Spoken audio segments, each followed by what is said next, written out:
I always knew I was the odd one out in my family, but I didn't realize just how little I mattered to my parents until that Saturday. I was in my room, half watching some random Netflix series while procrastinating on a project for school. It was one of those lazy afternoons when everything felt routine. Then my mom called me downstairs. Her voice had this forced, syrupy sweetness that instantly made me suspicious. I dragged myself down, expecting some lecture about cleaning up after myself or a passive-aggressive comment about my average college performance. Instead, my parents were both sitting on the couch, their serious expressions making my stomach churn. "Jenna, sit down," my dad said, gesturing to the armchair like we were about to have a boardroom meeting. "What's this about?" I asked, trying to sound casual, but my palms were already sweating. My dad leaned forward, his hands clasped together in what I call his negotiation pose. "Your mom and I have been thinking about the future, your future, and we've come up with a practical solution." There it was. The word practical. That's how my dad framed every selfish idea he wanted to sell. My mom jumped in before I could respond, her tone oozing fake sympathy. "Sweetie, you've been doing okay in school, but we think it might be time to take a little break. Ethan's starting med school soon, and Lauren's wedding is coming up. We're all going to need to pitch in to make it work." I blinked at them, confused. "What do you mean by take a break?" My dad answered, his voice calm but his words anything but. "We're asking you to step up for the family. Quit school for now, get a full-time job, and help out financially. Once things settle down, you can always go back to college." I stared at them, my brain refusing to process what I just heard. They couldn't be serious. "You're asking me to drop out of school? To pay for Ethan and Lauren?" My mom nodded as if it were the most logical thing in the world. "You've had a good start, Jenna, but let's be realistic. You're not as academically driven as Ethan and Lauren. Well, her wedding is a once-in-a-lifetime event. Families support each other in times like this." Her words hit me like a slap. It wasn't just about the money. It was about how they saw me, how they'd always seen me, as less than. Ethan and Lauren were the stars of the family, while I was just there. "You're joking, right?" I said, my voice cracking. "Jenna," my dad said in that infuriatingly calm tone, "we're trying to do what's best for everyone. Sacrifices have to be made sometimes." "And it's always me making the sacrifices," I shot back. My chest felt tight, like I couldn't get enough air. "What about my future? Do I even matter to you at all?" My mom sighed, her expression one of exaggerated disappointment. "Jenna, not everyone is cut out for higher education. There's no shame in honest work." That did it. Years of being overlooked, dismissed, and underestimated boiled over all at once. I stood up, my legs shaking but my voice steady. "If you want me to quit school, fine. I'll quit this house instead." For a moment, they just stared at me, like I'd spoken in a language they didn't understand. Then my mom started crying, loud, dramatic sobs that I knew were meant to guilt me into backing down. My dad shook his head and muttered, "You'll regret this decision, Jenna." But they didn't try to stop me. Not when I stormed upstairs and grabbed the old, battered suitcase I'd used for family vacations years ago. Not when I started throwing clothes into it, tears streaming down my face as I tried to think straight. I could hear them talking downstairs, their voices low but not quiet enough. "She'll come to her senses," my dad said. "She's always been difficult, but she'll realize she needs us." That word, difficult. They'd used it to describe me for as long as I could remember. It was their excuse for every time they dismissed me, ignored me, or treated me like I didn't belong. I shoved the last of my things into the suitcase, grabbed my laptop, and zipped it up. It felt heavier than I expected, but maybe that was just the weight of what I was about to do. Walking down the stairs was the hardest part. My legs felt like they were made of lead, and my chest was tight with nerves. My parents were still in the living room, my mom dabbing her eyes with a tissue, while my dad scrolled through his phone like nothing was happening. I stopped at the door, hoping one of them would say something, do something to show they cared. But they didn't. They didn't even look at me. So I walked out. The door clicked shut behind me, and that was it. No goodbye, no last words, just silence. I didn't have a plan. I didn't even know where I was going. I just kept walking, clutching the handle of my suitcase and trying not to cry in public. My phone buzzed in my pocket, and I pulled it out to see a message from my friend Chloe. "Hey, what's up? Haven't heard from you in a while." I stared at the screen for a long moment before typing back, "Can I crash at your place tonight?" Her response came almost instantly. "Of course. Are you okay? Do you need me to pick you up?" For the first time in hours, I felt a tiny spark of relief. "I'll grab an Uber," I texted back. As I climbed into the car and gave the driver Chloe's address, I finally let myself breathe. I didn't know what came next, but I knew one thing. I wasn't going back. When I got to Chloe's apartment, she opened the door with a look of concern so deep it almost made me cry again. "What happened?" she asked, pulling me into a hug before I could even say anything. "It's a long story," I mumbled, trying to keep my voice steady. "Come in. We'll talk when you're ready," she said, stepping aside to let me in. Her place was small but cozy, filled with warm lighting and mismatched furniture that somehow worked together perfectly. She pointed me toward the couch, then disappeared into the kitchen and came back with tea and a blanket. "Crash here as long as you need to," she said simply. That night, I didn't say much. I told her the basics, that my parents had asked me to drop out of school, that I'd refused, and that things had escalated. She didn't press for more details, which I appreciated. Instead, we ate leftover pizza, watched some mindless show on TV, and let the awkward weight of the situation fade into the background. The next morning, reality hit hard. I woke up to a string of messages from my mom and dad, each one more guilt-inducing than the last. "Jenna, this isn't like you. Please come home so we can fix this," read one from my mom. "We're just trying to do what's best for the family. Don't let your pride ruin everything," said another from my dad. They didn't get it. To them, I was still the problem, the one who needed to apologize for not falling in line. I wanted to scream, but instead, I shoved my phone under the pillow and tried to push the thoughts away. Chloe sat next to me at breakfast, scrolling through her own phone while I stared blankly at my cereal. "So, what's the plan?" she asked eventually. "I don't know," I admitted. "I guess I need to figure out where I'm going to live and how I'm going to pay for school now that I don't have their support." She nodded, thoughtful. "Start with your school. They might have resources for students in your situation. And if you need a roommate, my lease is up in a couple of months. We could find a place together." I blinked at her, surprised. "You'd want to live with me after all this drama?" "Jenna, I don't care about the drama. You're my friend," she said, like it was the simplest thing in the world. Her kindness almost undid me. I'd spent so long feeling like a burden, like my existence was only tolerated by the people who were supposed to love me most. Hearing someone offer support without strings attached was overwhelming in the best way. Later that day, I made an appointment with my academic advisor. I was nervous walking into her office, half expecting to be told there was nothing she could do to help.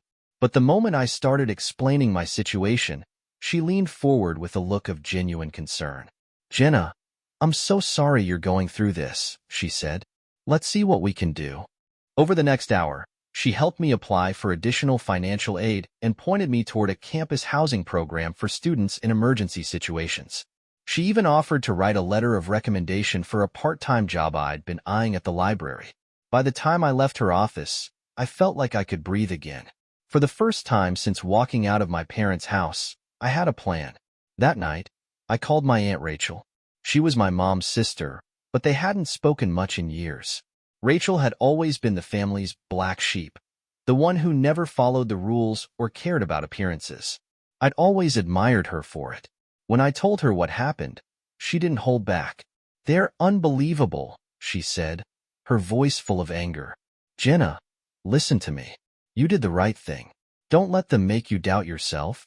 I felt a lump rise in my throat. "Thanks, Aunt Rachel. I feel so alone in this." "You're not alone," she said firmly. "You've got me. And if you ever need a place to stay, my door's always open." Her support meant more to me than I could say. She didn't just understand what I was going through. She validated it in a way no one else could. Over the next week, things started falling into place.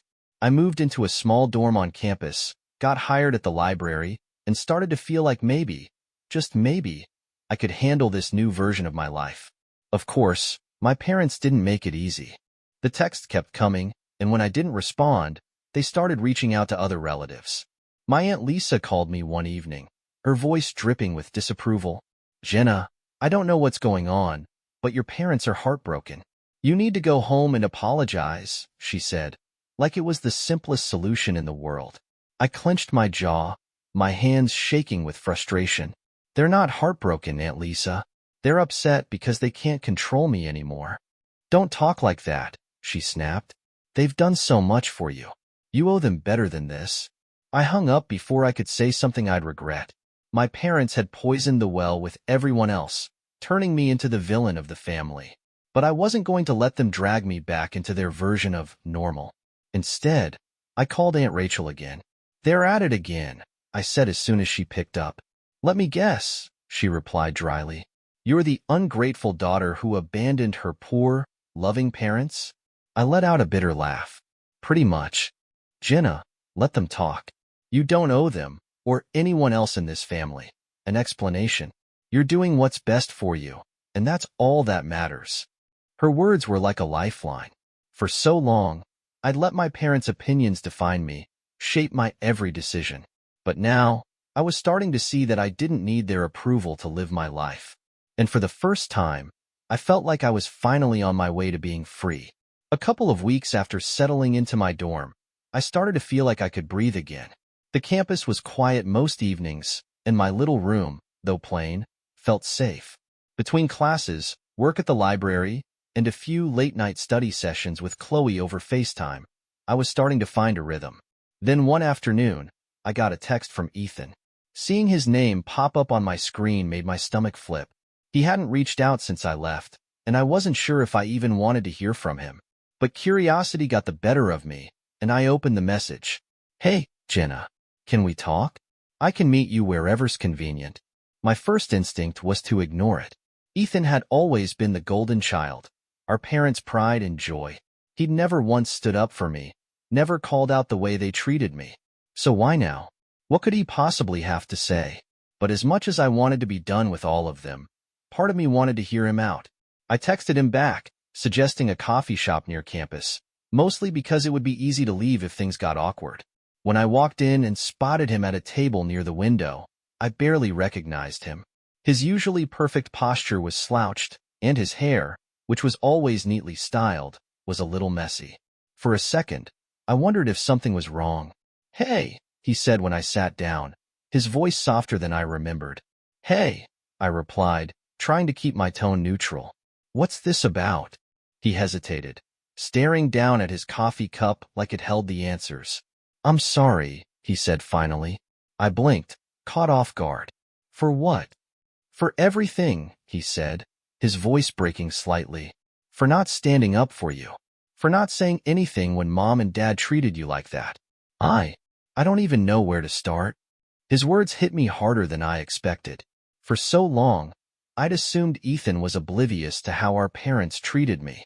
Hearing him admit he'd known, that he'd chosen to stay silent, made my chest tighten. "Why are you telling me this now?" I asked, my voice sharper than I intended. He let out a shaky breath. "Because when you walked out, it made me realize how messed up everything is. I've been pretending for so long, trying to be the person they wanted me to be. But I'm miserable, Jenna. I can't keep doing it." I frowned, unsure of where he was going with this. "What do you mean?" "I'm dropping out of med school," he said, his words tumbling out in a rush. "I hate it. I've hated it since day one, but I didn't know how to tell them. And then I saw you stand up to them, and I thought, maybe I could do it too." I stared at him, my mind racing.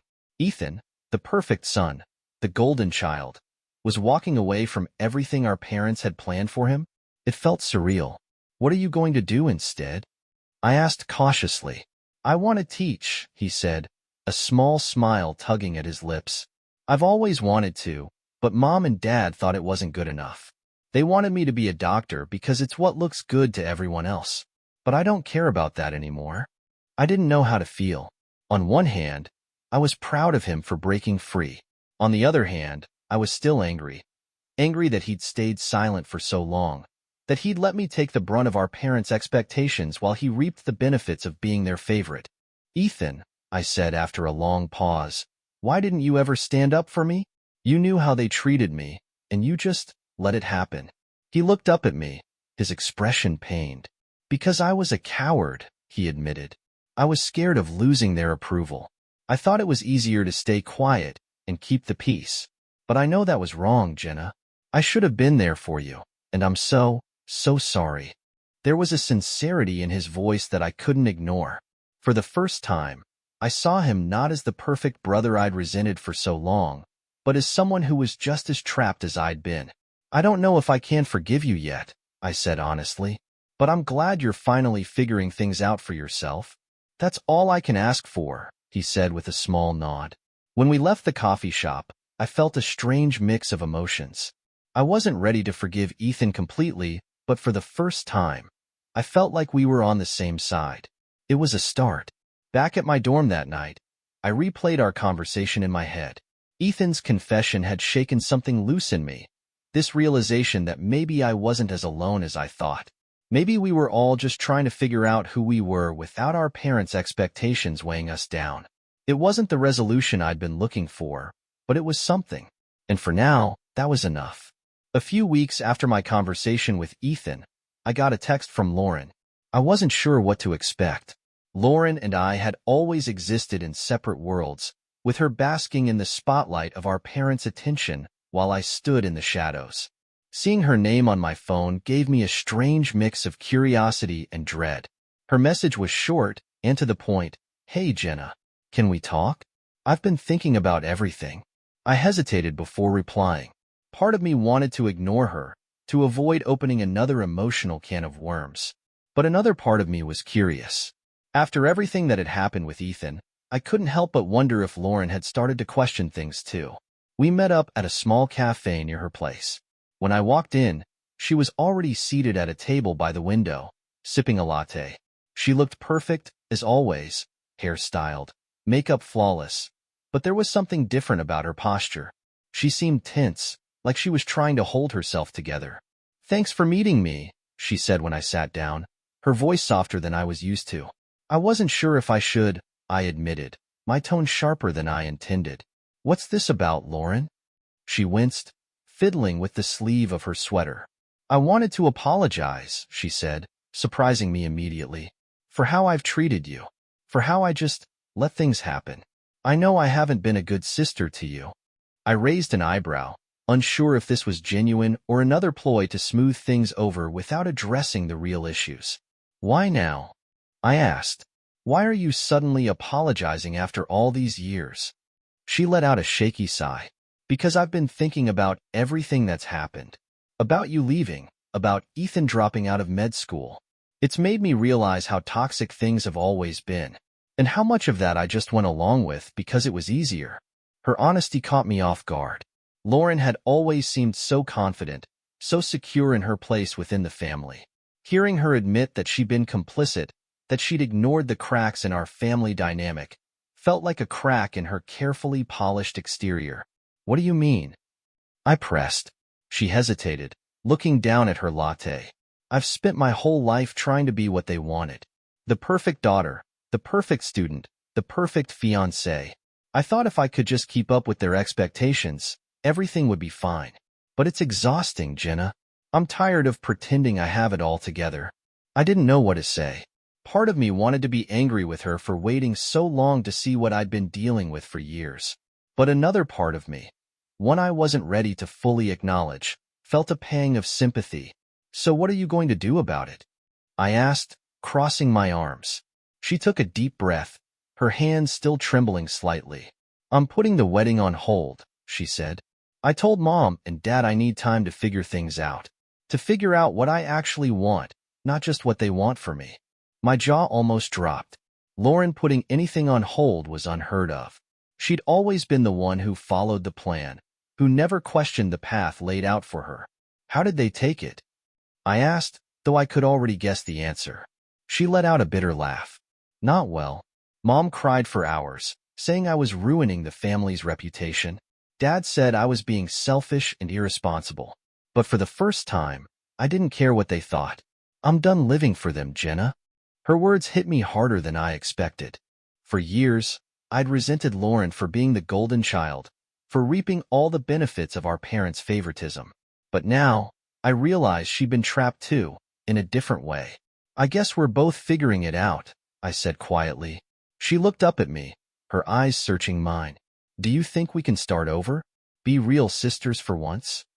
I hesitated, unsure how to respond. There was still so much resentment, so much hurt between us. But looking at her now, I could see she was trying. Maybe that was enough, for now. We can try, I said eventually. She smiled, a little sadly. I'll take that. When I left the cafe that day, I felt a strange mix of emotions. It wasn't forgiveness, not yet, but it was a step. For the first time, I felt like Lauren saw me, not as the family disappointment, but as a person. That night, I sat in my dorm room, replaying the conversation in my head. It felt surreal to think that both Ethan and Lauren were breaking away from the same expectations that had suffocated me for so long. It made me wonder what the family would look like in a year, or 5 years, or 10. I still didn't have all the answers, but one thing was clear. I wasn't alone in this anymore. And that was a start. A few weeks after my conversation with Lauren, things started to feel different. It wasn't a dramatic shift, but the weight I'd been carrying for so long felt just a little lighter. Ethan and Lauren weren't perfect. They were still figuring themselves out, just like I was. But knowing they understood even a fraction of what I'd gone through made me feel less isolated. But, of course, my parents couldn't let me have peace for long. One evening, after finishing a shift at the library, I checked my phone and saw a message from my mom. Jenna, we've been thinking about you. Please come home for dinner this weekend. We need to talk as a family. I stared at the screen, my stomach sinking. It wasn't the first message like this I'd received, but it felt different somehow, more urgent. My instinct was to ignore it, but curiosity got the better of me. I forwarded the text to Ethan and Lauren in our new, tentative group chat. Did either of you get this too? I asked. Lauren replied first, Nope. Haven't heard from them in a week. Sounds like they're trying to rope you back in. A few minutes later, Ethan chimed in, Be careful. If you go, they're just going to guilt trip you. That's their whole playbook. They were right, of course. Still, I couldn't help but wonder if this was their way of extending an olive branch. Maybe, just maybe, they were ready to have a real conversation. I decided to text my mom back. What do you want to talk about? Her reply came almost immediately. We just want to check in on you. We've been worried, Jenna. You've been so distant. The irony almost made me laugh. They had been distant my whole life, and now they wanted to act concerned? I typed out 6 responses, deleting each one before finally settling on, I'm fine. I don't think dinner is a good idea right now. Her reply was quick and full of guilt. You're breaking my heart, Jenna. Family is all we have. Please think about it. I put my phone down and didn't respond. I knew exactly how that dinner would go. Passive-aggressive comments, tears, and more of the same manipulative behavior that had driven me away in the first place. I wasn't ready to put myself through that again. The next day, I got a call from Aunt Rachel. She'd heard about the dinner invitation through the family grapevine and wanted to check in. I'm proud of you for not giving in, she said. They're not going to change overnight, Jenna. You have to protect your peace. I know, I said, though a small part of me still felt guilty. I wish things could be different. Of course you do, she said gently, but wishing won't make it so. Focus on the people who actually care about you. The rest will figure itself out. Her words stuck with me. For so long, I'd been desperate for my parents' approval, convinced that if I just tried hard enough, I could earn their love. But now, I was starting to see that some things weren't mine to fix. That weekend, instead of going to dinner, I spent time with Chloe. We went to a small art gallery downtown, wandered through thrift stores, and ended the day at a diner with greasy burgers and milkshakes. It was the kind of simple, happy day I hadn't had in years. While we were eating, my phone buzzed with another message from my mom. I didn't even read it. Instead, I turned my phone face down on the table and focused on the conversation with Chloe. Later that night, Ethan called. I talked to Mom earlier, he said, his voice tired. She's spinning the whole Jenna abandoned us narrative again. I'm sorry. It's fine, I said, though it wasn't. They can say whatever they want. I'm done trying to change their minds. Good, he said, because you don't owe them anything. Hearing those words from Ethan meant more than I could say. For so long, I'd felt like I was fighting this battle alone. But now, I had allies, even if it was just my siblings. The next week, I got an email from the university's counseling center. They'd heard about the peer mentorship program I was helping with and wanted me to co-lead a workshop on navigating family conflict. It was a paid opportunity, and the idea of using my experiences to help others felt like a step in the right direction. I spent hours preparing for the workshop, drawing on everything I'd learned from therapy, support groups, and my own messy journey. When the day of the workshop came, I was nervous but excited. The room was small, with about 10 students sitting in a circle. As we went around introducing ourselves, I realized how many of their stories mirrored my own. Strained relationships, impossible expectations, and the painful process of letting go. By the end of the session, I felt a sense of clarity I hadn't felt in months. I wasn't just surviving anymore. I was growing, building something meaningful out of the wreckage my parents had left behind. That night, as I sat in my dorm sketching ideas for the next workshop, I realized something important. I didn't need my parents' approval. I didn't need their version of love. I had myself, my siblings, my friends, and that was enough. For the first time in a long time, I felt free. A few months passed, and life felt more stable than it had in years. The workshop at the counseling center turned into an ongoing program, and I was asked to take a leadership role. It felt surreal to think about how far I'd come, from walking out of my parents' house with a suitcase and no plan to helping others navigate their own struggles.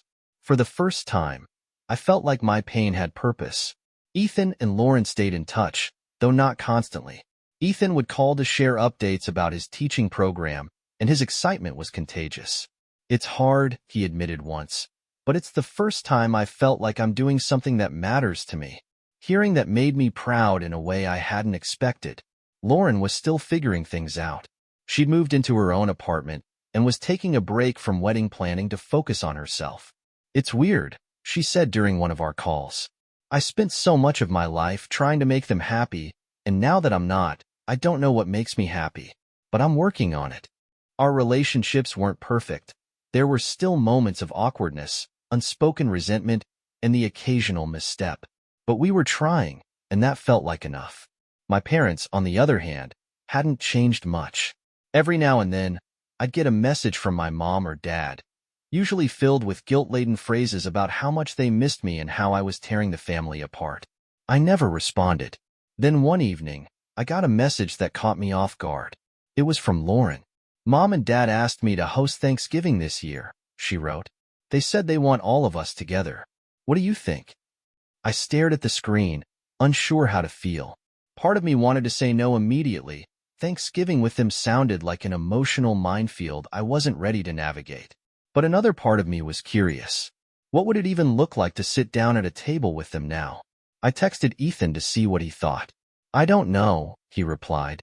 It could be a disaster, but it might be worth a shot if we stick together. In the end, I agreed to go, but only on one condition. If things got bad, I wouldn't stay to keep the peace. I'd leave without hesitation. When the day came, I drove to Lauren's apartment with a knot in my stomach. I wasn't sure if I was ready to face my parents, but I reminded myself that this wasn't about them. It was about me reclaiming my space, my voice. The moment I walked in, I felt the familiar tension settle over me. My mom greeted me with a too bright smile, and my dad gave me a stiff nod. It was clear they were trying to act like nothing had happened, like the past year hadn't fractured everything. Dinner started off awkward, with small talk about work and school filling the silence. Ethan, bless him, tried to steer the conversation toward neutral topics, but the strain was obvious. About halfway through the meal, my mom turned to me with a smile that didn't reach her eyes. So, Jenna, are you ready to come home yet? We've been waiting for you to realize how much we miss you. The words hit me like a punch to the gut. It wasn't a question. It was a trap, a reminder that they still saw me as the one who needed to fix things. I am home, I said calmly, meeting her gaze. I have my own life now, and I'm happy with it. My dad sighed, setting down his fork. Jenna, we're your family. Don't you think it's time to put all this behind us? All this? I repeated, my voice sharper than I intended. You mean years of feeling like I didn't matter? Of being told I wasn't good enough? The room went silent. For a moment, I thought my mom might start crying, but she just sat there, her face frozen in a mix of shock and hurt. Lauren cleared her throat, breaking the tension. I think what Jen is trying to say is that we all have a lot to work through. It's not going to happen overnight. Her words were diplomatic, but the look she gave me said she understood exactly how I felt. The rest of the evening passed in a blur. My parents kept their comments to themselves after that, and I spent most of the time talking to Ethan and Lauren, grateful for their presence. When it was finally time to leave, my mom hugged me tightly at the door. I hope you'll visit more often, she said quietly. I didn't answer. Instead, I smiled politely and walked out into the crisp night air, feeling a strange sense of relief. On the drive home, I thought about everything that had happened. My parents hadn't changed, not really. They still saw me as the difficult one, the problem to be solved. But for the first time, I didn't feel the need to prove them wrong. I had my own life now, a life filled with people who valued me for who I was, not who they wanted me to be. And that was enough. As I pulled into the parking lot outside my dorm, I checked my phone and saw a message from Ethan in the group chat. Proud of us for surviving that, he wrote. Next time, let's just do pizza at Jenna's. I laughed, shaking my head as I typed back, deal. For the first time in a long time, I felt like I wasn't carrying the weight of my family alone. And for now, that was all I needed.